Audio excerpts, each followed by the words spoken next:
안녕하세요. 법무법인 대한중앙 김 소장입니다. 안녕하세요. 조기현 변호사입니다. 최근에 김수현 씨랑 김세론 씨 사건이 참 논란이 되고 있습니다. 며칠 전에 보니까 매불쇼에서 김갑수 시사평론가. 네네네 예. 그분이 좀 도관 없는 발언을 했다고. 저도 얼핏 봤습니다. 내용 자체는 성인이 미성년자랑 연애할 수도 있다. 나이 차이 날 수도 있다. 나라면 비린내 나서 연애 안 했을 것 같다. 뭐 이런 게 핵심 내용이었고 많은 비난을 받아서 그 부분은 현재 편집되어서 사라진 상태입니다. 그 정도로 좀 논란이 됐었네요. 보니까 12살 차이더라고요.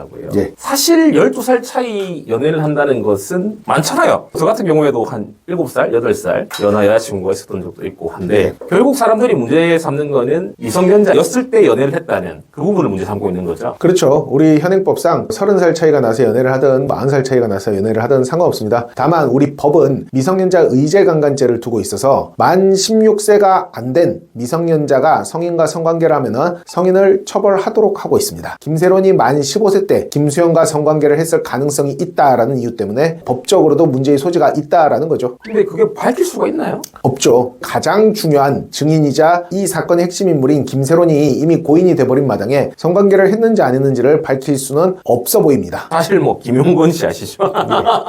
하정아버지, 제가 오늘 봤던 뉴스 중에는 40 먹은 남자가 70 먹은 여자랑 결혼생활 하는데 성관계도 활발히 한다 이런 거 오늘 아침에 뉴스에서 봤어요. 그러면 지금 유족 측은 왜 이렇게 계속 걸고 넘어지는 거죠? 저는 솔직히 두 가지가 있다고 생각해요. 어쨌든 딸이 매우 안타깝게 스스로 목숨을 끊은 만큼 이에 대해 누군가는 책임을 져야 한다라는 분노감 있겠죠. 그리고 두 번째로는 이런 분노를 부추기면서 주변에서 어떤 금전적 이득을 얻으려는 그런 목적에서 이 사건을 계속 불을 지피는 나쁜 마음을 가진 사람들, 그런 사람들이 지금 이 사건을 계속 공론화하고 있다고 생각합니다. 하나 궁금한 게 골든 메달리스트인가요? 거기에 이제 7억의 채무가 있었다고 했잖아요. 근데 지금 사망했으니까 없어진 거 아닌가요? 상속을 어떤 식으로 했는지 모르겠지만 만약 김세론 씨가 죽었을 때 유족들이 상속 포기를 했으면 당연히 김세론이 골드메달리스트에 지고 있던 채무는 없어졌을 것으로 보입니다. 돈이 없어가지고 알바를 구했는데 알바도 못하고 이랬다고. 막판에 김세론 씨가 경제적으로 매우 궁박했기 때문에 김세론 씨의 어떤 대단한 재산이 있었을 것으로 보이진 않고 골드메달리스트에 있는 채무라든지 기타 잡다한 채무만 있었을 가능성이 높아 보이고 유족한테 그 빚이 넘어가는 일은 현행 상속제도상 없었을 것으로 보입니다. 저는 빚이 넘어갔으면은 또 이렇게 열심히 주장을 한다는 게 이슈를 시킨다는 게 또 이해가 되는 부분이 있을 수가 있는데 그게 아니라면 도대체 왜 이렇게 걸고 넘어지는지에 대해서 김세론 씨 죽음은 매우 안타깝게 생각하는 부분이 있습니다. 그러나 제가 다른 영상에서 말했듯이 이 상황을 이용하여 유족 측에서 범죄에 해당할 수도 있는 행위를 함부로 한다는 것은 과연 이게 고인의 뜻에 부합하는 행동일지 한번 생각해보게 합니다. 저도 처음에는 마음이 되게 안 좋았어요. 되게 또 그 어린 분이 되게 마음이 안 좋았는데 유가족 측의 행보가 다시 한번 생각하게 만드는 오히려 이렇게 반감을 주는 행위들을 계속. 최근에 AI 영상 보셨어요?